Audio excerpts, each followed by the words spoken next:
तो सॉल्व हो सकता है आपसे? हाँ, सब बनाते हैं। बनाइए, कल जो है मेथड पढ़े हैं। बनाइए। ये 4 चीज निकालना है हम लोगों को इस क्वेश्चंस में। Net domestic income, gross domestic income, net national income, net national product at market price. तो एनडीआई कैसे निकालेंगे? मिक्स्ड इनकम ऑफ सेल्फ हाँ, एम्प्लॉयमेंट। तो हम लोगों और मिक्स्ड या income of self self employed, employment plus operating surplus और फिर कंपैरिजन ऑफ एम्प्लॉयज, ये तीनों को ऐड करके मैं कंपनसेशन। ठीक। तो कल हम लोगों ने पढ़ा था summation of come COE, COE plus क्या है ऑपरेटिंग सरप्लस प्लस जो है मिक्स्ड इनकम, है ना? ये तीनों को, तीनों अमाउंट को जैसे ही जोड़ेंगे तो कंपनसेशन ऑफ एम्प्लॉयज आपका दिया हुआ है 24,000। 24,000 ऑपरेटिंग सरप्लस कितना दिया हुआ है 10,000, ठीक है? और प्लस मिक्स्ड इनकम आपका कितना दिया हुआ 28,000। तो 24 और 28 हो जाता है 52, और 52 10 से 62, तो यानी कहने का मतलब ये आपका 62,000 हो जाएगा, है ना? ठीक है। अब जैसे नेट डोमेस्टिक इनकम तो हो गया, अब हमको चाहिए gross domestic income. Gross, net से हमें किस पे जाना है? ग्रॉस पर। नेट से जाना है ग्रॉस पर। जैसे ही इसमें 62,000 में, यानी नेट डोमेस्टिक इनकम में क्या करेंगे? डेप्रिसिएशन को ऐड करेंगे, है ना? ऐड कर दूँ। नहीं ना करेंगे? हाँ, तो 62,000 में जैसे ही 17,सौ लिखा हुआ है, डेप्रिसिएशन कितना है 1700, जोड़िएगा तो 63,700 होगा, है ना? अब जैसे ही ग्रॉस डोमेस्टिक इनकम को से आपको जाना है नेट नेशनल इनकम में, ग्रॉस से नेट, यानी हमको इसके मदद से नहीं जाएंगे, हम चले आते हैं नेट डोमेस्टिक इनकम की मदद से। नेट डोमेस्टिक इनकम से हमको जाना है नेट नेशनल इनकम में, तो डोमेस्टिक में NFIA को जोड़ देंगे तो नेट नेशनल बन जाएगा। डोमेस्टिक में को नेशनल बनाने के लिए क्या करते हैं? NFIA जोड़ते हैं। तो यानी 62,000 में आपको करना है -300 ऐड, नहीं कीजिएगा? तो जैसे ही कीजिएगा तो ये कितना हो जाएगा? 61,700, नहीं ना होगा? बोलिए 61,700, ठीक है। अब ये जो है NNPFC कितना आएगा? NNPFC मांगा है कि MP मांगा है? MP मांगा है, सॉरी, MP मांगा है, MP। तो ध्यान से देखिए, हमने कल ही पढ़ा था हाँ, अच्छा, NNPFC कितना होगा ये बताइए तो। NNPFC कितना होगा? National income indirect plus indirect taxes minus subsidies. National income हमारा 61,700 है और इनडायरेक्ट तो हम पूछ रहे हैं NNPFC कितना होगा? 68,900। कैसे? हाँ, NNPFC को हम क्या दूसरे नामों से जानते हैं? National income. ध्यान से देखिए, आप नेशनल इनकम यहाँ निकाल चुकी हैं। हाँ, तो नेशनल इनकम तो 61,700 है ना? तो सर 61,700 में 9,000 करोड़ प्लस करेंगे और माइनस 1,800 करेंगे। अरे हम पूछ रहे हैं NNPFC कितना होगा ये बताइए पहले हमको। NNPMP नहीं बनाना है अभी। बात मेरी ये पूरा सुनिए। 61,700। हाँ, तो NNPFC मेरा 61,700 है। क्यों? क्योंकि हम कल पढ़े थे कि नेशनल इनकम का ही दूसरा नाम क्या है, NNPFC है ना। तो ये हमको थोड़ी निकालना है, NNPFC तो यहाँ पे ही निकाल चुके हैं। कितना हो गया? 61,700। अब NNPMP निकालना है, तो NNPMP निकालने के लिए क्या है, NNPFC। NNPFC में NIT करते हैं, नहीं करते हैं। NNPFC की वैल्यू कितनी है?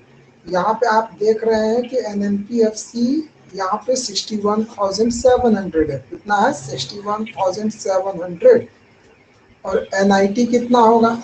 NIT का मतलब हो गया indirect taxes minus subsidies. 9,000 minus 1,800, यानी कहने का मतलब 61,700 प्लस 7,200, यही ना होगा।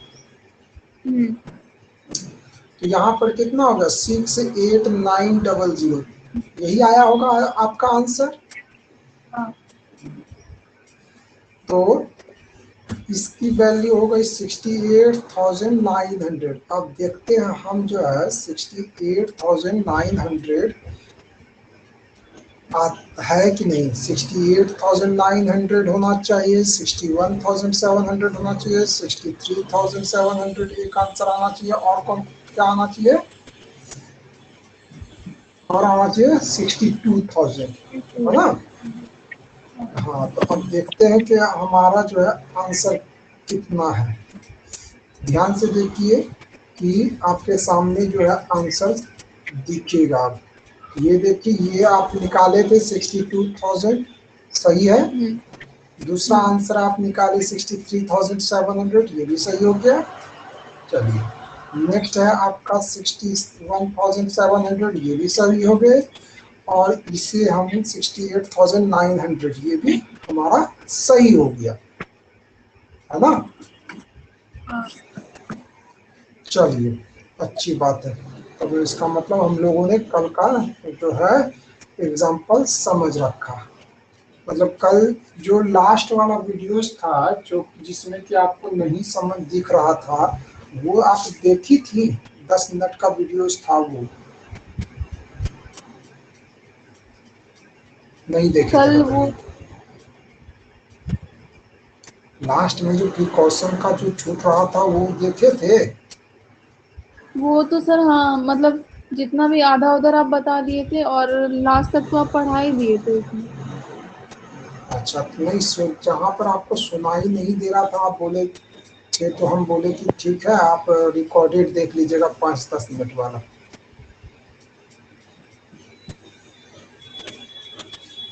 खैर ठीक है, चलिए नेक्स्ट। ये इसमें क्या क्या निकालना है? पहला आपको डोमेस्टिक इनकम निकालना है। क्वेश्चन लिख लीजिए, डोमेस्टिक इनकम और calculate domestic income and national income.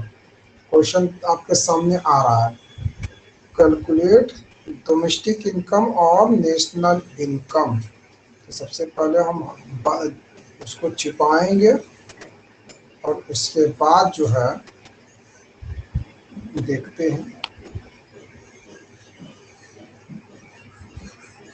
तो इसको छिपा दिए, ठीक है। और ये जैसे ही ऊपर जाएगा, ये आंसर छिप गया। अब जो है आपको ये क्वेश्चंस दिया हुआ है, क्वेश्चंस लिखने मतलब कि तुरंत जो है आप बनाइए जल्दी से।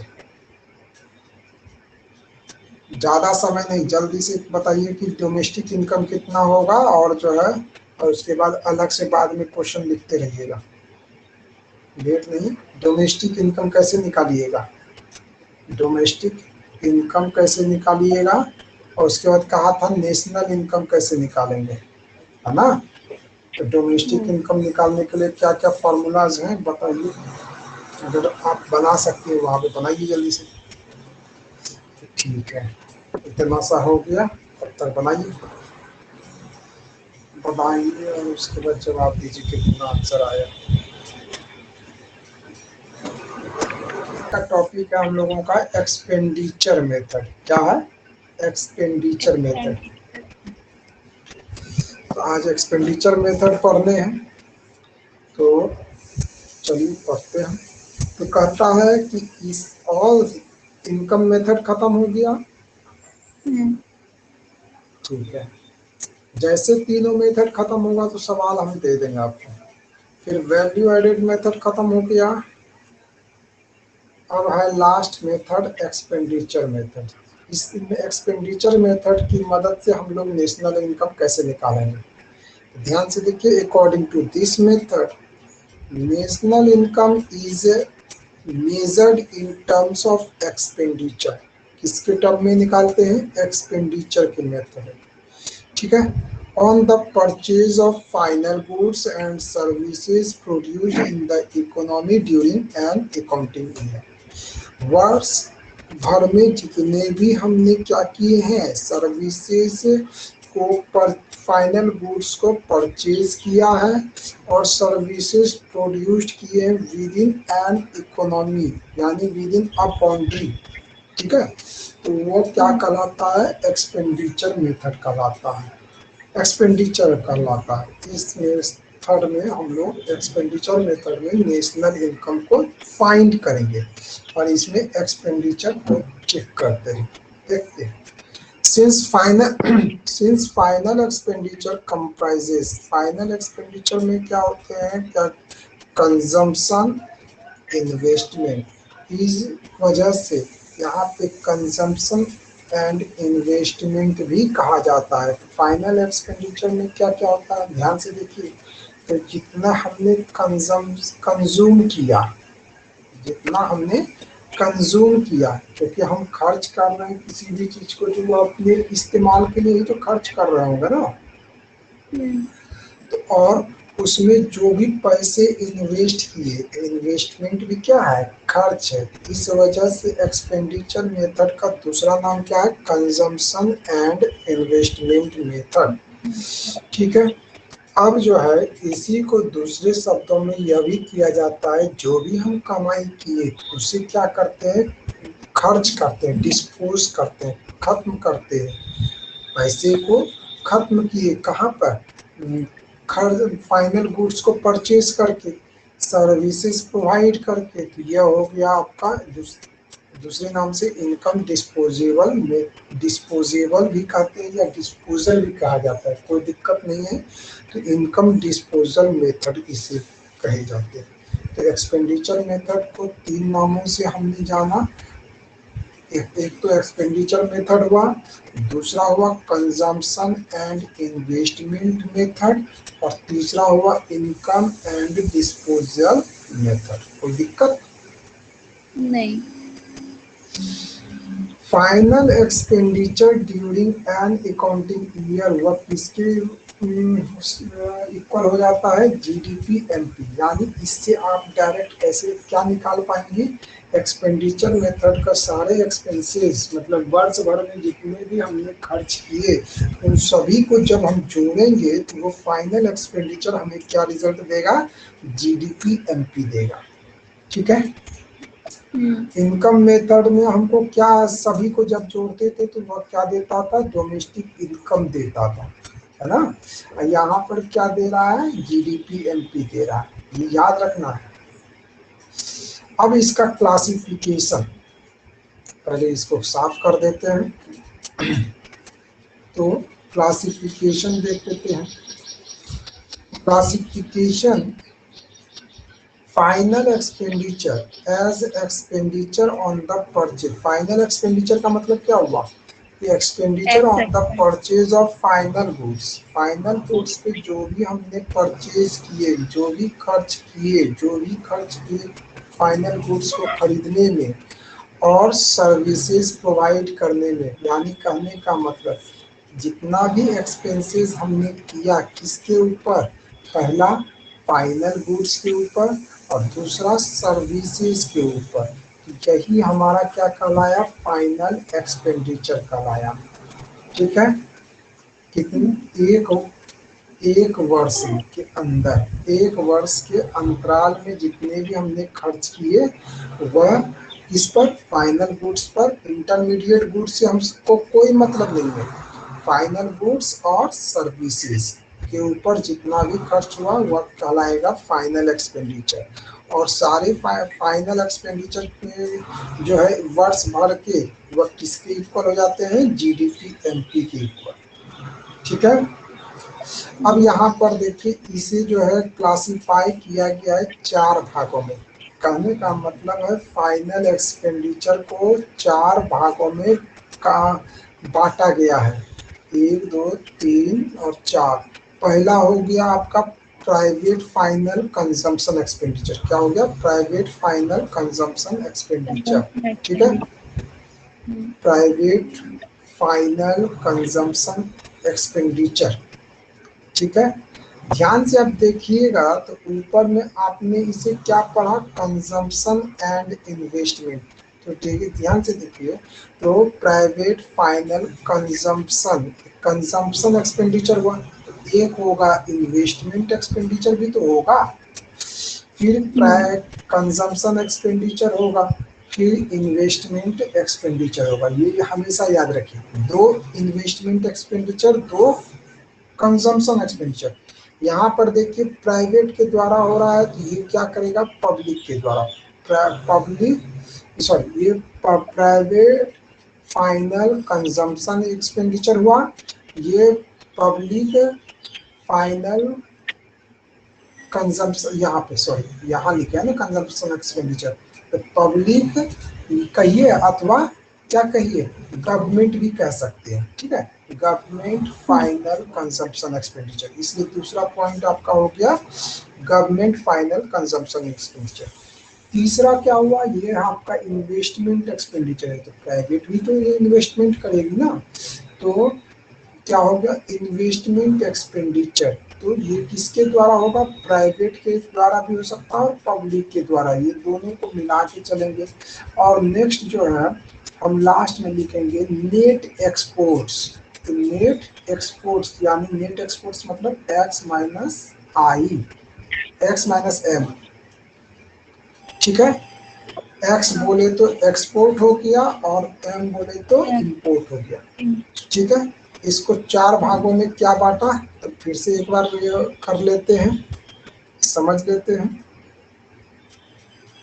कि हमने अभी देखा कि जो है फाइनल एक्सपेंडिचर को 4 हिस्से में बांट दिया। ठीक है ना, पहला हिस्सा आपने जाना प्राइवेट फाइनल कंजम्पशन एक्सपेंडिचर। क्या कहेंगे, प्राइवेट फाइनल कंजम्पशन एक्सपेंडिचर। दूसरा हो जाएगा पब्लिक कहिए अथवा गवर्नमेंट कहिए। ठीक है, गवर्नमेंट ही कर दीजिए, दोनों नहीं तो पीपी हो जाएगा, इस नहीं तो गवर्नमेंट ही कहते हैं। तो government final consumption expenditure, GFC। ठीक है, गवर्नमेंट फाइनल कंजम्पशन एक्सपेंडिचर।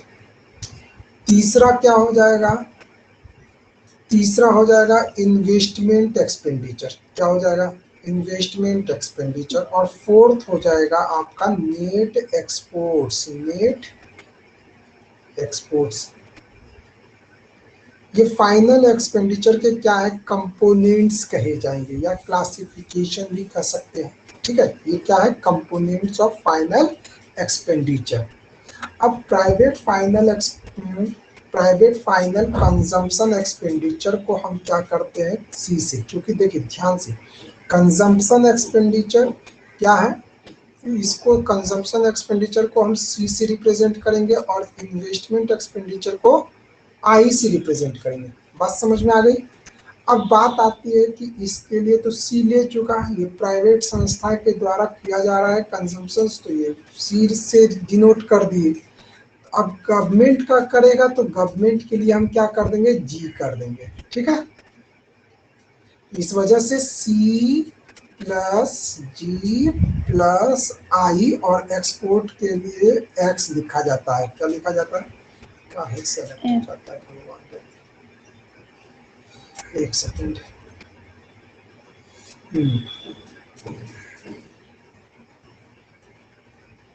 देख लेते हैं, एक्स नहीं एक्स माइनस एम लिखते हैं। क्या लिखते हैं, X minus M, net exports. ठीक है, ये कंपोनेंट्स हो गए। ये सी किसको रिप्रेजेंट कर रहा है, तो ये सी रिप्रेजेंट कर रहा है किसे, प्राइवेट कंजम्पशन एक्सपेंडिचर को, प्राइवेट फाइनल कंजम्पशन एक्सपेंडिचर को। ठीक है, दिमाग में सेट कर लीजिए, बार बार जो है कंफ्यूजन होगा, बाद में बोलिएगा सॉल्व नहीं होता है। पिछले बार भी वही वो लोग जो करती थी बदमाशी, ध्यान ही नहीं देती थी कभी कभी। इसलिए ये ध्यान से कर लीजिए कि प्राइवेट फाइनल कंजम्पशन एक्सपेंडिचर के लिए हम लोग क्या करेंगे, सी, और जो है गवर्नमेंट फाइनल कंजम्पशन एक्सपेंडिचर को जी से डिनोट करेंगे। कोई कई बार क्या होता है सी लिखा हुआ होता है, कभी कभी जो है पूरा लिख देता है, लेकिन जब पूरा लिखा रहेगा तब तो आपको दिमाग में सेट हो जाएगा कि जितने भी एक्सपेंडिचर हैं जोड़ दो भैया, एक्सपेंडिचर मेथड हो गया। ठीक है, अब ध्यान से देखिए, प्राइवेट फाइनल कंजम्पशन एक्सपेंडिचर है तो ये प्राइवेट संस्थान के द्वारा, कॉर्पोरेट के द्वारा जो है क्या किया जाएगा, इसे खर्च किए जाएंगे। इसलिए इसका डेफिनेशन क्या किया है, it refers to those expenditure on final goods and services. वैसे खर्च को इसमें दिखाएंगे जो कि किसके द्वारा हो रहा है, ध्यान से देखिए, तो इंडिविजुअल्स मतलब हम लोगों के द्वारा, किसी पर्टिकुलर इंसान के द्वारा, हाउस होल्ड के द्वारा। ठीक है, non profit private institution serving society, HelpAge. ठीक है, HelpAge non profit private institutions के द्वारा जो भी जो जैसे कि जो है सोसाइटीज के कई सारे कार्य में जो है मदद करती है। नॉन प्रॉफिट ऑर्गेनाइजेशंस का नाम सुने होंगे, नॉन प्रॉफिट ऑर्गेनाइजेशंस। तो वह कई सारे ऐसे भी प्राइवेट इंस्टीट्यूट होते हैं जिनका उद्देश्य क्या होता है, नॉट प्रॉफिट होता है, प्रॉफिट अर्न करना नहीं, समाज सेवा करते हैं वो लोग। तो इसके अंतर्गत कौन कौन हो सकता है, कंज्यूमर सर्विसेज हो सकते हैं, कंज्यूमर नॉन ड्यूरेबल गुड्स जैसे बटर और मिल्क। ठीक है ना, that is goods which are not repeatedly, और consumer durable goods which are repeatedly. कहने का मतलब आपको हमें यही दिमाग में रखना है, consumer goods and consumer service, चाहे रिपीटेड हो अथवा नॉन रिपीटेड हो, बात है सब आ जाएंगे इसमें। ठीक है, नॉन ड्यूरेबल हो, ड्यूरेबल हो। नॉन ड्यूरेबल जो कि खाए खत्म हो गया तुरंत, ये नॉन ड्यूरेबल होता है, हम लोगों ने पहले भी पढ़ा है। और ड्यूरेबल जो समय तक चले, तो इसमें क्या हो गया कि पर्टिकुलर इंडिविजुअल्स के द्वारा, हाउस होल्ड्स के द्वारा और नॉन प्रॉफिट प्राइवेट इंस्टीट्यूट्स के द्वारा, ये तीन याद रखिएगा। प्राइवेट फाइनल कंजम्पशन एक्सपेंडिचर में क्या है, इंडिविजुअल्स का खर्च, हाउस होल्ड का खर्च और नॉन प्रॉफिट प्राइवेट इंस्टीट्यूट का खर्च जो है क्या करते हैं, जोड़ देंगे, यह क्या निकल जाएगा, प्राइवेट फाइनल कंजम्पशन एक्सपेंडिचर निकल जाएगा। क्या निकल जाएगा, प्राइवेट फाइनल कंजम्पशन एक्सपेंडिचर। ठीक है, नेक्स्ट है गवर्नमेंट फाइनल कंजम्पशन एक्सपेंडिचर। तो गवर्नमेंट सेक्टर से आएंगी ये बातें। It refers to expenditure on final goods and services by the government, government के द्वारा, जैसे expenditure on the purchase of goods for consumption by the defence personnel, defence लोगों के द्वारा, डिफेंस ऑफिसर्स के द्वारा, जैसे बारूद खरीदना, कई सारी चीज खरीदना होता है ना, तो उनके लिए जो प्रोडक्ट खरीदती है, उनके लिए जो सरकार खर्च करती है, तो वह कैसे एक्सपेंडिचर कराएंगे, गवर्नमेंट फाइनल कंजम्पशन एक्सपेंडिचर। ठीक है, चाहे वह ड्यूरेबल हो, नॉन ड्यूरेबल हो, कोई फर्क नहीं पड़ता। बात समझ में आ गई। गवर्नमेंट की तरफ से जो भी खर्च होंगे वह गवर्नमेंट फाइनल कंजम्पशन एक्सपेंडिचर होगा फाइनल गुड्स के ऊपर। और प्राइवेट संस्था के द्वारा जो है किसी इंडिविजुअल पर्सन के द्वारा अगर, या घर चलाने के लिए जो खर्च कर रहे हैं जितने भी लोग, इन सभी के द्वारा जो खर्च होगा तो वो किस में आएगा, प्राइवेट फाइनल कंजम्पशन एक्सपेंडिचर। ठीक है।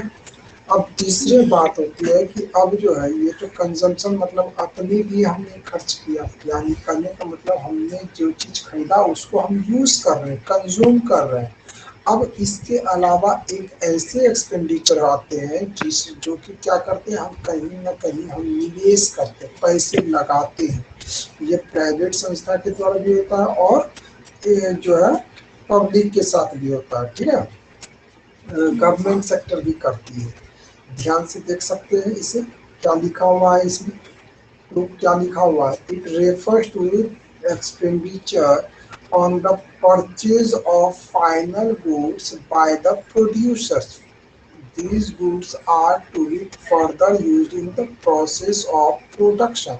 इन्वेस्टमेंट किस पे, जो कि जैसे रॉ मटेरियल्स पे, परचेज खरीदने, जो कि प्रोडक्शन पर्पस में क्या होते हैं, तो वह मदद करता है। जैसे फार्मर्स ने एक्सपेंडिचर किया, इन्वेस्ट किया किसके ऊपर, ट्रैक्टर के ऊपर, थ्रेशर मशीन के द्वारा, मशीन्स के ऊपर, ताकि जो है ये क्या कर सके, प्रोडक्शन में मदद कर सके। ये एक तरह का क्या हुआ, इन्वेस्टमेंट हुआ। सीड्स पे जो खर्च करेगा वह भी छोटा सा इन्वेस्टमेंट हुआ।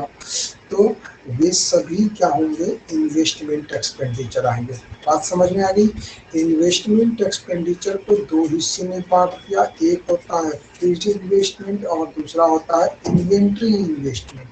फिक्स्ड इन्वेस्टमेंट जैसे ट्रैक्टर पे जो खर्च कर दिया तो वो फिक्स्ड इन्वेस्टमेंट हो गया। इन्वेंट्री इन्वेस्टमेंट वह होते हैं जो कि स्टॉक को रिप्रेजेंट करेगा। इन्वेंट्री का मतलब ही है स्टॉक, तो उसका इन्वेंट्री इन्वेस्टमेंट कैसे निकालिएगा, क्लोजिंग स्टॉक और ओपनिंग स्टॉक का अंतर से ही पता चल जाएगा। Closing stock minus opening stock is equals to inventory stock. ठीक है। अब फिक्स्ड इन्वेस्टमेंट में जैसे business fixed investment by the households, हमने कहीं पे खर्च कर दिए, construction of houses, construction of schools, कुछ भी। और जो है तीसरा हो गया ये पब्लिक फिक्स्ड इन्वेस्टमेंट या फिक्स्ड इन्वेस्टमेंट बाय गवर्नमेंट। तो ये तीन को याद रखना है आपको, फिक्स्ड इन्वेस्टमेंट में रखना है। फिक्स्ड इन्वेस्टमेंट में कौन कौन आएगा, पहला जो है प्राइवेट सेक्टर के द्वारा किसी बिजनेस, प्राइवेट सेक्टर के द्वारा जो है फिक्स्ड इन्वेस्टमेंट की जाएंगे। किसी पर्टिकुलर इंसान, हाउस होल्ड के द्वारा, ध्यान से देखिए, एक तो इसमें बिजनेस हो गए, दूसरा हाउस होल्ड हो गया, और तीसरा कौन हो जाएगा, तीसरा हो जाएगा आपका गवर्नमेंट। ये तीनों फिक्स्ड इन्वेस्टमेंट इसमें इंक्लूड करेंगे। ठीक है। Fixed investment refers to expenditure by the producers on the purchase of fixed assets, जैसे प्लांट एंड मशीनरी हो गया, ये सभी फिक्स्ड इन्वेस्टमेंट होंगे। और फिक्स्ड इन्वेस्टमेंट में तीन आ गया, और इन्वेंट्री इन्वेस्टमेंट में क्या होगा, closing stock minus opening stock, closing stock और माइनस ओपनिंग स्टॉक का डिफरेंस इन्वेंट्री इन्वेस्टमेंट। ठीक है। हाँ, तो अभी आपने पढ़ा एक्सपेंडिचर मेथड पढ़ा है, अभी एक बाकी है नेट एक्सपोर्ट, चलिए उसको चर्चा करेंगे। लेकिन इसमें हमने पहला क्या पढ़ा कि इसमें जो है हमको चाहिए पहले कंजम्पशन एक्सपेंडिचर, किसके द्वारा, प्राइवेट सेक्टर के द्वारा। दूसरा जो है गवर्नमेंट के द्वारा जो एक्सपेंडिचर किए जा रहे हैं कंजम्पशन, तो गवर्नमेंट के। फिर जो है इन्वेस्टमेंट एक्सपेंडिचर, इन्वेस्टमेंट एक्सपेंडिचर दो तरह का होता है, फिक्स्ड इन्वेस्टमेंट और दूसरा होता है आपका इन्वेंट्री इन्वेस्टमेंट। फिक्स्ड इन्वेस्टमेंट जो है के अंतर्गत कौन कौन आएगा, तो कहता है कि हाउस होल्ड के द्वारा जो इन्वेस्टमेंट किए जा रहे होंगे, बिजनेस के द्वारा जो है प्लांट एंड मशीनरी सेटअप किए जा रहे होंगे तो वह इन्वेस्टमेंट। और तीसरा गवर्नमेंट अगर कोई रेल खरीद लेती है या कोई संपत्ति खरीदती है तो वह इन्वेस्टमेंट जो है गवर्नमेंट करेगी, तो वह क्या कहलाएगा, गवर्नमेंट इन्वेस्टमेंट। ठीक है, गवर्नमेंट का इन्वेस्टमेंट। और इन्वेंट्री इन्वेस्टमेंट में दो चीजों को देखना है, closing stock minus opening stock, government का जितना भी है, और कंजम्पशन में इसमें तीनों का देख सकते हैं हम लोग। हाउस होल्ड हो गया, दूसरा हो जाएगा आपका प्राइवेट ये इंडिविजुअल्स हो सकते हैं, और तीसरा इसमें क्या देखे थे, सीए। कहने का मतलब वैसे इंस्टीट्यूट जिसका कि उद्देश्य क्या हो, नॉन प्रॉफिट हो, इसका दिमाग में रखना है। ठीक है, अब चलिए लास्ट है नेट एक्सपोर्ट्स। जैसे ये समाप्त होगा क्वेश्चन स्टार्ट हो जाएगा। नेट एक्सपोर्ट्स से क्या होंगे, डिफरेंस बिटवीन एक्सपोर्ट, एक्सपोर्ट यानी हम जब किसी सामान को, किसी वस्तु को क्या करते हैं, बाहर भेजते हैं। एक्स का मतलब ही होता है आउट, है ना, आउट, आउट मतलब बाहर, इन का मतलब इन, अंदर, इनसाइड भी ले सकते हैं मीनिंग। तो हम जब बाहर से गुड्स को क्या करवाते हैं, अपने देश में मंगवाते हैं, तो वह कहलाता है इंपोर्ट। और जब हम अपने देश के वस्तु को क्या करते हैं, दूसरे देश में भेजते हैं, तो वह क्या कहलाता है, एक्सपोर्ट कहलाता है। इतनी सी बात तो मालूम ही है आपको। तो एक्सपोर्ट्स क्या होते हैं, तो exports are an expenditure by the foreigners on the domestically produced final goods and services। Foreigners क्या करता है, एक्सपेंडिचर करता है, किस पर एक्सपेंस करता है, डोमेस्टिकली प्रोड्यूस्ड फाइनल गुड्स के ऊपर। तो क्या हो गया, एक्सपोर्ट्स का लाया। कहने का मतलब अगर हम समझे सीधी सी बातों में, तो जब हम अपने सामान को विदेशों में बेचे तो वो क्या कहलाया, एक्सपोर्ट हुआ। अब उसी का उल्टा देखिएगा, तो जब हम बाहर के गुड्स को खरीदेंगे तो क्या करेंगे होगा, बाहर के गुड्स के ऊपर खर्च करेंगे तो वह कहलाएगा इंपोर्ट एक तरह से। ठीक है, अब इन्वेंट्री इन्वेस्टमेंट ये हो गया। अब स्टॉक्स में क्लोजिंग स्टॉक और ओपनिंग स्टॉक का अंतर हो गया। स्टॉक में क्या क्या आते हैं, स्टॉक ऑफ फिनिश्ड गुड्स, ये याद रखना है। स्टॉक में क्या क्या होंगे, स्टॉक का constituents, stock of finished goods, stock of semi finished goods, और तीसरा हो गया स्टॉक ऑफ रॉ मटेरियल्स। ठीक है, FSR भी कह सकते हैं, FSR। एफ यानी फिनिश्ड गुड्स, एस मैंने सेमी फिनिश्ड मतलब आधा अधूरा हुआ है, और आर हो गया रॉ मटेरियल्स। चलिए,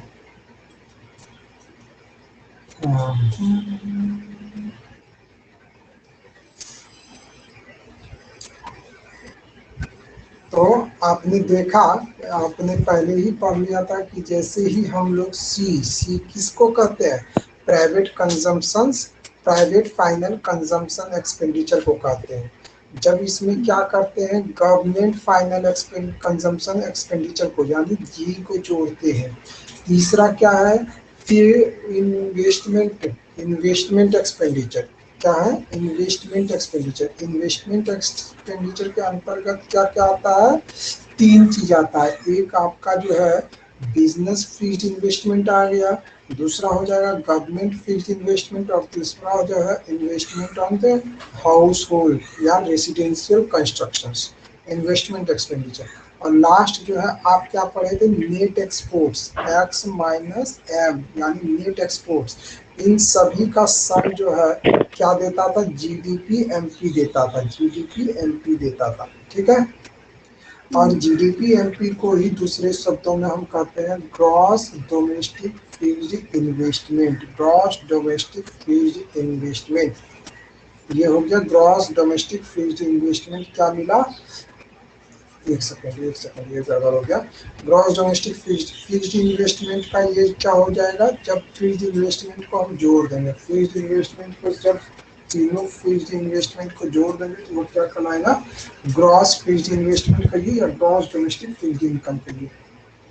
ठीक है, इन्वेस्टमेंट के लिए इन्वेंट्री इन्वेस्टमेंट क्या होंगे, स्टॉक आएगा, change in stock. Inventory investment का मतलब change in stock.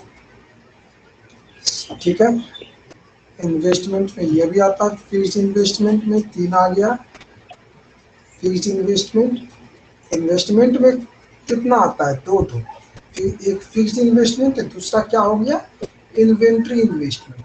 Inventory investment में हमने पढ़ा चेंज इन स्टॉक, क्या पढ़ा, चेंज इन स्टॉक। और फिक्स्ड इन्वेस्टमेंट में आप तीन चीज पढ़े, ये अगर बिजनेस के द्वारा फिक्स्ड इन्वेस्टमेंट किए जा रहे हैं तो वो सही है, गवर्नमेंट के द्वारा किए जा रहा है तो एक इंडिविजुअल हो जाता है। कहने का मतलब है वो खुद का अपना घर बनाएगा या जो भी करेगा तो वो इंडिविजुअल हो गया। बीजीआई कहिए या जो है रेसिडेंशियल कहिए, ठीक है, इन्वेस्टमेंट ऑन रेसिडेंशियल कंट्रीज। तो इन तीनों को ही हम कहते हैं ग्रॉस डोमेस्टिक फिक्स्ड इन्वेस्टमेंट, ठीक है। जब इन सभी को जोड़ देंगे तो यह हमारा क्या तैयार कर देगा, जीडीपी एमपी। जीडीपी एमपी को फिर आप क्या कर सकते हैं, एनएनपी एफसी में कन्वर्ट कर सकते हैं, जो कुछ भी जिसमें मांगेगा उसमें हम कन्वर्ट कर सकते हैं, है कि नहीं। जीडीपी एमपी को कहेगा कि एनएनपी एफसी में कन्वर्ट करिए, तो आप नहीं कर पाइएगा। ग्रॉस से आपको पहले नेट में जाना है, यानी ग्रॉस में इसमें डेप्रिसिएशन को लेस कीजिएगा, पहला चीज। डोमेस्टिक से नेशनल में आना है, डोमेस्टिक से नेशनल में आना है तो आप प्लस कीजिएगा NFIE, और मार्केट प्राइस यहाँ पे दिया हुआ, यहाँ फैक्टर कॉस्ट है तो माइनस NIT। ये नहीं कर सकिएगा जब आप नहीं देते हैं।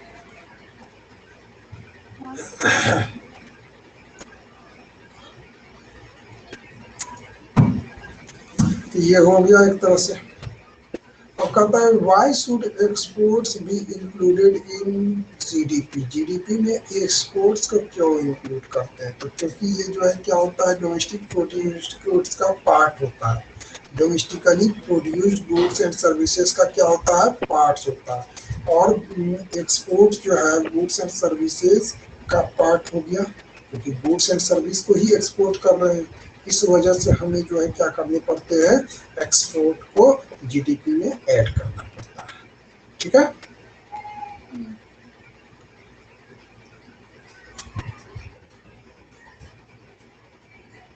ये फ्लो चार्ट बनाया है, देखिए final consumption expenditure, final consumption expenditure यहाँ हो गया, प्राइवेट फाइनल कंजम्पशन एक्सपेंडिचर और गवर्नमेंट फाइनल कंजम्पशन एक्सपेंडिचर, ये दो मिलकर के बना।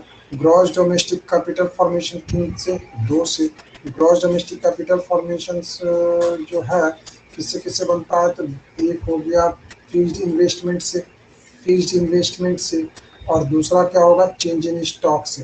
फिक्स्ड इन्वेस्टमेंट क्या है, gross fixed investment, gross domestic fixed capital formation क्या कहलाता है, जैसे कैसे बनेगा, तो business fixed investment plus government fixed investment और इसे इन्वेस्टमेंट ऑन रेसिडेंशियल कंस्ट्रक्शन यानी बाय हाउस होल्ड, BGH, यानी ये बिजनेस हो गया, ये गवर्नमेंट करेगा, ये हाउस होल्ड इंडिविजुअल्स करेगा। इससे आप क्या कह सकते हैं, ग्रॉस इन्वेस्टमेंट कह सकते हैं, ग्रॉस डोमेस्टिक कैपिटल फॉर्मेशन कहेंगे, gross domestic fixed capital formation, fixed capital formation, ठीक है। और जैसे ही इसमें चेंज इन स्टॉक, यहाँ से आपको एक फॉर्मूला तैयार हो गया, ध्यान से देखिए कि हमेशा याद रखना है कि gross domestic fixed capital formation, क्या बोले, gross domestic fixed capital formation, gross domestic fixed capital formation में जैसे ही हम चेंज इन स्टॉक जोड़ेंगे, क्या जोड़ेंगे, चेंज इन स्टॉक जोड़ेंगे, यह हमें क्या देगा, gross domestic capital formation, gross domestic capital GDCF, gross domestic capital formation. समझ में आ गया, ये दिमाग में रखना है, gross domestic fixed capital formation. अभी ध्यान से लिखिए, क्वेश्चन में अगर GDCF दिया होगा तो हमको, और ये भी अलग से दिए होंगे, ये भी अलग से दिया होगा, तो क्या इन दोनों का काम पड़ेगा, क्योंकि ये दोनों मिला करके एक ये टर्म दिया ही है, इन दोनों को उस समय क्या करना पड़ेगा, छोड़ना है। इस वजह से इसे दिमाग में सेट कर लेना है कि फिक्स्ड कैपिटल में, ग्रॉस डोमेस्टिक फिक्स्ड कैपिटल में को फिक्स्ड कैपिटल फॉर्मेशन में जब हम चेंज इन स्टॉक जोड़ते हैं, फिक्स्ड कैपिटल में जब चेंज इन स्टॉक जोड़ते हैं तो वो कैपिटल देता है, ठीक है। अब नेट एक्सपोर्ट्स क्या हो गया, नेट एक्सपोर्ट्स आप देख रहे हैं, exports minus import, exports minus import को कहते हैं नेट एक्सपोर्ट्स। अब जीडीपी एमपी में जैसे डिप्रिसिएशन कीजिएगा लेस तो क्या देगा, एनडीपी एमपी देगा। एनडीपी एमपी में नेट इनडायरेक्ट टैक्स लेस कीजिएगा तो एनडीपीएफसी देगा। एनडीपीएफसी में जैसे ही लेस कीजिएगा NFIA, net factor income from abroad, तो ये क्या देगा, एनएनपीएफसी, जो कि अभी थोड़ी देर पहले हम लोग खुद भी चर्चा किए थे, है या नहीं, बताइए। चलिए नेक्स्ट, छुटा नहीं उधर, देख लेते हैं, नहीं छुटा।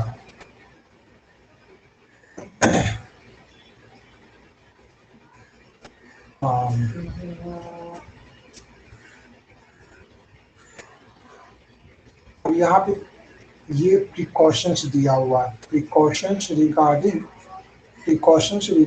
Expenditure method. तो क्या है कि हमें जब भी लेना है तो ध्यान से देखिए, आपने पढ़ा था एक्सपेंडिचर मेथड में हमने कैसा एक्सपेंडिचर लिया, फाइनल एक्सपेंडिचर लिया। क्या लिया, फाइनल एक्सपेंडिचर लिया था, तो इसलिए फाइनल एक्सपेंडिचर ही लेना है, ठीक है। तो only final expenditure is to be taken into account.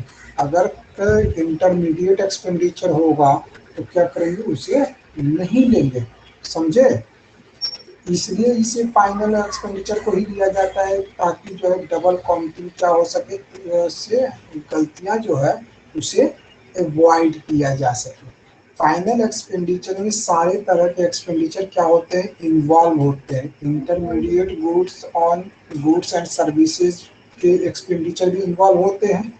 Interpreted as expenditure on final goods and services भी इन्वॉल्व है, और इंटरमीडिएट गुड्स एंड सर्विसेज के भी एक्सपेंडिचर उसमें इन्वॉल्व होते हैं। इस वजह से हम लोग फाइनल एक्सपेंडिचर को ही लेते हैं और बाकियों को नहीं लेते, ताकि जो है डबल जो है क्या हो, काउंटिंग ना हो जाए, है ना। Expenditure on second hand goods, expenditure ध्यान से देखिएगा तो सेकेंड हैंड गुड्स के ऊपर जो भी एक्सपेंसेस किए जाएंगे वह क्या होगा, नहीं लिया जाएगा। एक्सपेंडिचर को हम लोग इसमें नहीं निकालेंगे। जबकि हम लोग पढ़ते थे वहाँ पे इनकम मेथड में और वैल्यू एडेड मेथड में, तो वहाँ पे उसमें जो कमीशन होता था ना, कमीशन, तो वह क्या करते थे, ऐड करते थे। लेकिन यहाँ पे कमीशन किया भी जाएगा तो ये ऐड नहीं होगा, because value of second hand goods has already been accounted during the year of their production। इसके जो वैल्यू है पहले ही शुरुआत में लिख दिए जाते हैं, इस वजह से इसे नहीं लिखे जाएंगे। Expenditure on second hand goods नहीं लिया जाएगा, इसमें एक्सपेंडिचर मेथड में, ठीक है। एक्सपेंडिचर ऑन शेयर और बॉन्ड्स, शेयर और बॉन्ड्स में जो एक्सपेंडिचर होगा तो वह भी नहीं लिया जाएगा। जबकि इनकम में क्या करते थे, लेते थे कि नहीं लेते थे। वहां पर जो है शेयर का dividends on shares and bonds ऐसा पढ़े थे कल, ठीक है। तो वह उस पर जो खर्च था वह क्या था, वहां पे डिविडेंड नहीं, सॉरी ब्रोकरेज पढ़े थे, याद है, ब्रोकरेज जो कि वो क्या करता था, सेल और परचेज करवाता था शेयर्स एंड बॉन्ड्स को। कमीशन जो है ओल्ड गुड्स के ऊपर था, है ना, तो उसे लिया जाता था इनकम मेथड में। लेकिन एक्सपेंडिचर मेथड में शेयर के ऊपर जो भी खर्च किए जाएंगे, कहने का मतलब जब हम ब्रोकरेज रखेंगे तो नहीं कुछ अपना कमीशन देंगे तो हमारा तो खर्च ही हुआ ना, तो इस तरह से उसे इन्वॉल्व नहीं किया जाएगा, ठीक है। Expenditure on transfer payments by the government like old age payments हो गया, scholarships हो गए, फिर जो है बेरोजगारी भत्ता भी कहे थे कल, है ना, तो वो सभी जो है इसमें इंक्लूड नहीं किया जाएगा। तो यानी ट्रांसफर पेमेंट्स इसको इसमें नहीं लेंगे, ठीक है, कोई दिक्कत नहीं। इनपुटेड वैल्यूज यानी एस्टिमेटेड वैल्यू यानी expenditure of goods self consumption should be taken. ध्यान से देखिए तो इनपुटेड वैल्यू यानी estimated value of expenditure on goods produced for self consumption, for self consumption। वो क्या हो जाएगा, जैसे मान लीजिए हम अपना यहाँ 10 kg जो है चावल उगाए और उस 10 kg का एस्टिमेटेड वैल्यू हम ले लिए और खुद ही इस 10 kg चावल को कंज्यूम किए, तो इसका कुछ ना कुछ तो वैल्यू होगा ना, 100 रुपया, 1000 रुपया, जो कुछ भी होगा कि नहीं होगा, तो उसे 600 रुपया कर सकते हैं या 285 रुपया कर दें, तो वह क्या होगा, इम्पूटेड वैल्यूज कहलाएगा, जिसको कि हम जो है क्या करेंगे उसमें लेंगे, ठीक है, लिखेंगे, इंक्लूड करेंगे। इसमें कोई परेशानी दुख तकलीफ बताइए। चलिए, तो आज फाइनली जो है आपका ये भी मेथड खत्म हो गया, एक्सपेंडिचर मेथड भी खत्म हो गया, प्रिकॉशंस भी खत्म हो गए, ठीक है। ये क्या था बॉक्स में, standard precautions, final expenditure is the interpreted as, ये कुछ नहीं, चलिए। तो ये क्वेश्चंस दिया हुआ है, आपको क्या निकालना है, from the following data calculate GDP, GDP निकालना है, मार्केट प्राइस यानी कहने का मतलब जीडीपी एमपी निकालना है, और जीडीपी एफसी भी निकालना है, ठीक है। तो क्या क्या दिया हुआ है, तो आप देख पा रही होंगी, दिख रहा है क्या दिया हुआ है, ग्रॉस इन्वेस्टमेंट दिया हुआ है, क्या दिया हुआ है, हाँ, तो ग्रॉस इन्वेस्टमेंट दिया हुआ है, फिर जो है 90 करोड़ लिखिए, ग्रॉस इन्वेस्टमेंट 90 करोड़ है, नेट एक्सपोर्ट्स जो है आपका 10 है ना, और नेट एनआईटी दिया हुआ है 5 करोड़, लिखिए 5 करोड़,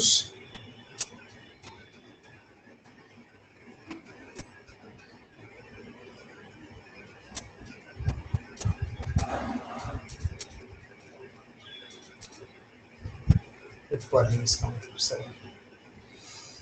फिर डेप्रिसिएशन दिया हुआ है 15 करोड़, एनएफआईए जो है -5 करोड़, ठीक है। Private consumption expenditure 350, government purchase of goods and services 100। चलिए लिखिए जरा, बनाइए इसे।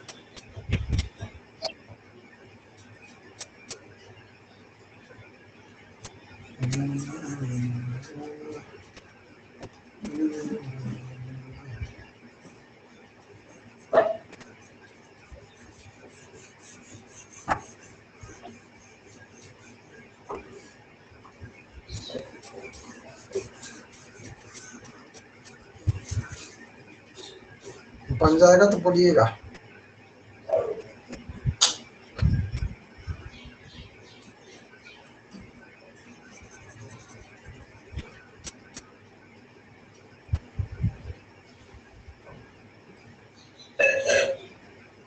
जगह बना लेते हैं।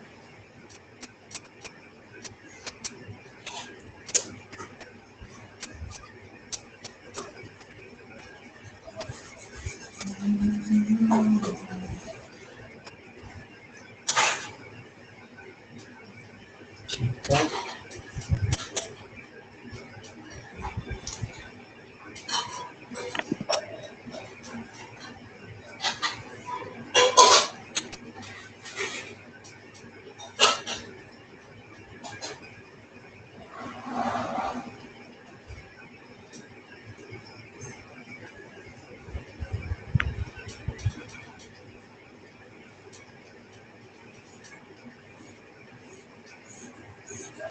ड्राइंग करेंगे।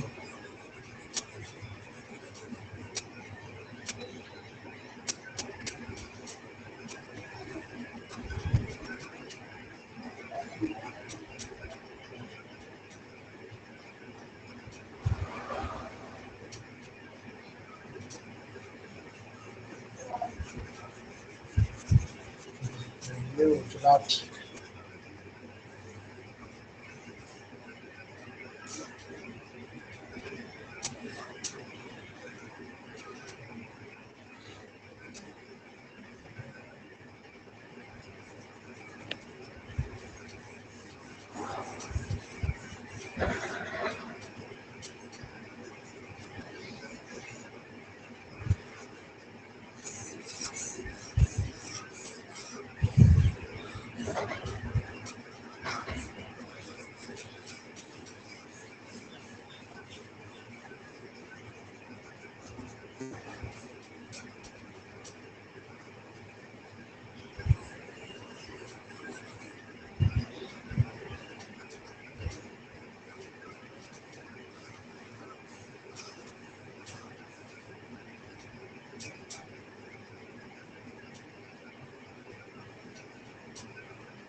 कितना कौन सा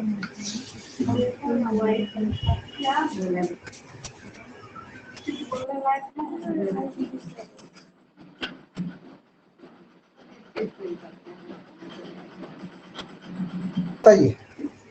हाँ 545 और 40 जो भी वैल्यूज है अगर करोड़ में है CRORES करोड़ लिखिए, अगर लाख लाख लिखा हुआ है तो लाख लिखिए, जो कुछ भी है उससे हमको अब कोई फर्क नहीं पड़ता है। इसमें हमको कहा है NDPFC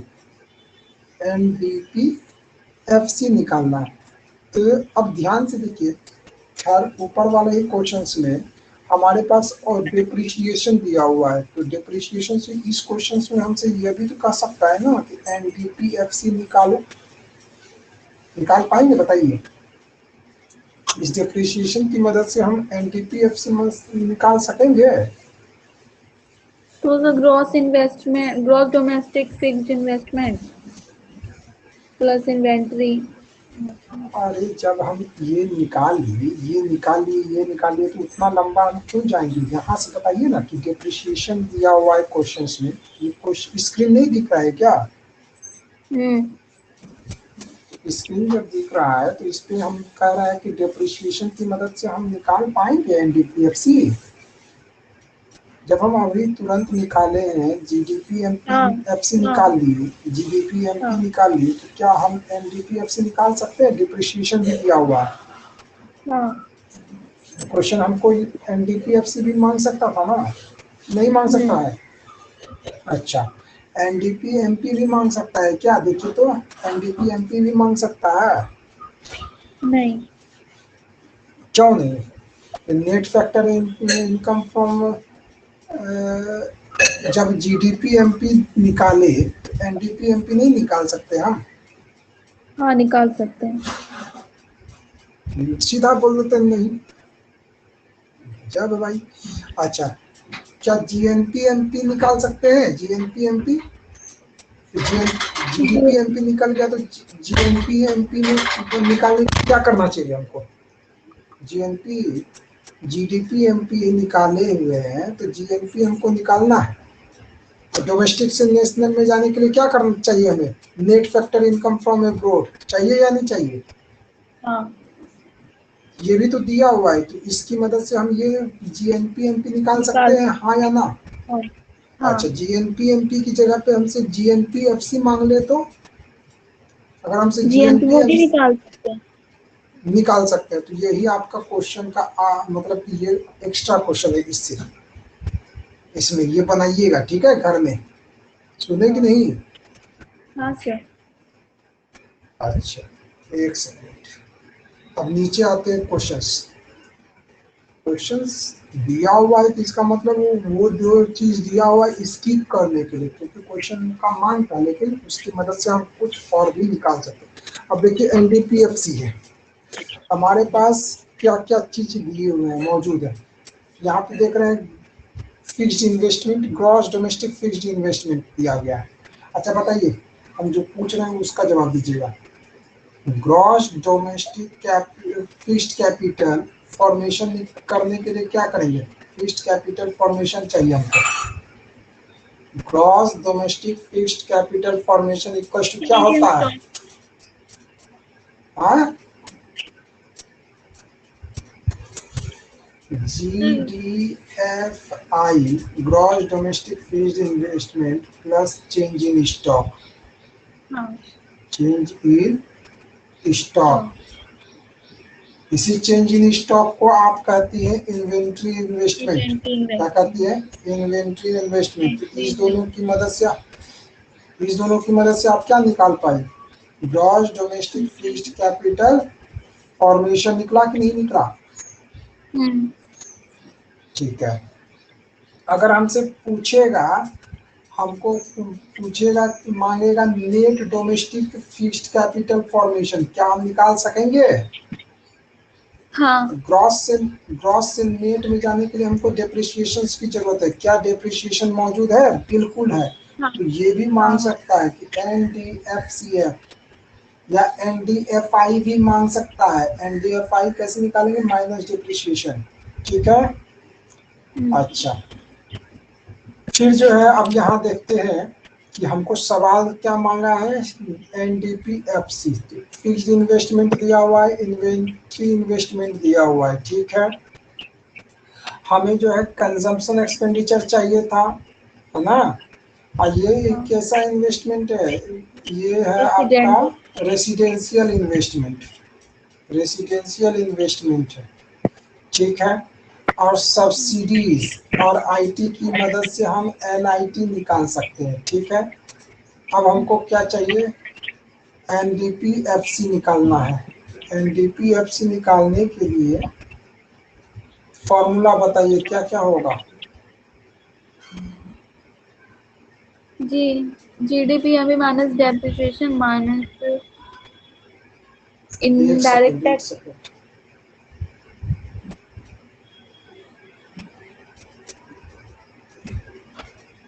हाँ, क्या बोल रहे हैं, GDP हमको निकालना है NDPFC, ठीक है। NDPFC निकालना है तो हमें GDP-MP से चलेंगे, ठीक है। GDP-MP माइनस ग्रॉस से नेट पे जाना है तो डेप्रिसिएशन चाहिए, ठीक है। डेप्रिसिएशन हो गया, फैक्टर मार्केट प्राइस से हमें फैक्टर कॉस्ट पे जाना है ना, हाँ, minus indirect tax NIT, net कौन बोलेगा। अच्छा, GDP-MP कैसे निकाल पाइएगा, 1 2 3 4, इन चारों को जोड़िएगा, यही कीजिएगा। हाँ, 10 5 15 15 6 21 20 41, ये 41,000 हो जाएगा कि नहीं। 45,000। क्या चीज, 45,000 होगा। हम GDP-MP पूछते हैं तो हम GDP-MP पूछ रहे हैं तो ये कितना होगा, ग्रॉस डोमेस्टिक, 10,000। इसको जोड़िएगा, इन्वेंट्री इन्वेस्टमेंट 15,000 है, 10 5 15 हुआ। अब 15 और 20 की यहाँ कंजम्पशन एक्सपेंडिचर है 20,000, 15 और 20 कितना होगा, 35,000, ठीक है। और इसमें रेसिडेंशियल जोड़ेंगे कि नहीं जोड़ेंगे। हाँ, हाँ मतलब हम बनाए से उसमें हम नहीं जोड़े हैं residential construction. Residential construction investment नहीं जोड़ेंगे, क्यों नहीं जोड़ेंगे।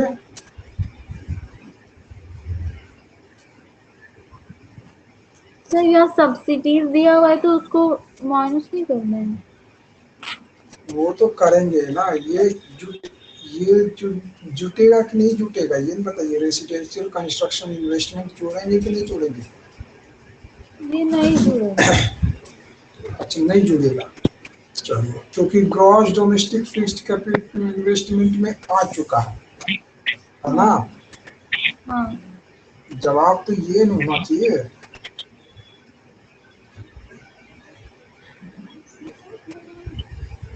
ये कंजम्पशन एक्सपेंडिचर, फिक्स्ड इन्वेस्टमेंट और ये भी इन्वेस्टमेंट, ये तीनों जोड़ करके कितना निकाल दिया हम, तो ये निकलेगा आपका 10 5 15 और 20 35, कितना निकलेगा 35,000, माइनस डेप्रिसिएशन दिया हुआ है 2,000,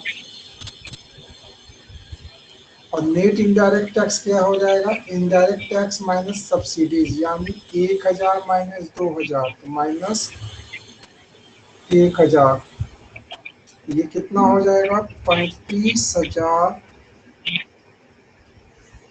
माइनस 2,000, ये माइनस माइनस प्लस 1,000, 34। ये टोटल हो गया आपका 35 से 36 माइनस 2 34,000, यही आया आंसर। हाँ, तो अब बात आती है कि रेसिडेंशियल कंस्ट्रक्शन क्यों नहीं जोड़ेंगे, रेसिडेंशियल कंस्ट्रक्शन इन्वेस्टमेंट क्यों नहीं जोड़ेंगे, क्योंकि सर वह ग्रॉस डोमेस्टिक इन्वेस्टमेंट। हाँ ग्रॉस इन्वेस्टमेंट में जुटा हुआ पहले से है, अलग से नहीं जोड़ते, नहीं तो क्या होगा, वह जो है डबल काउंटिंग का एरर आ जाएगा। ठीक है, चलिए अब किताब में आंसर इसका क्या है। ठीक है, exports receipts are not a part of factor income और नॉट, ये तो हो गया। ये आपका जो है दिया हुआ सब एक जगह, तो वैल्यू एडेड मेथड एक जगह है, इनकम मेथड में ये करते हैं, एक्सपेंडिचर मेथड में ये करते हैं। फ्लो चार्ट से आप दिमाग में सेट रख सकती हैं, समझे। तो आज सभा यहीं पर समाप्त करेंगे, इसका जो है हम भेज देंगे आपको अभी थोड़ी देर में, जो है फिगर जो देख रहे हैं स्क्रीन पर वो, ठीक है, आप उतार लीजिएगा कॉपी में या फिर, और इसके बाद हम सवाल भेजेंगे असाइनमेंट के तौर पे, तो वो बना के तैयार कीजिएगा। ठीक, सभा समाप्त करें। जी सर। कोई दिक्कत नहीं ना अभी तक में। नहीं।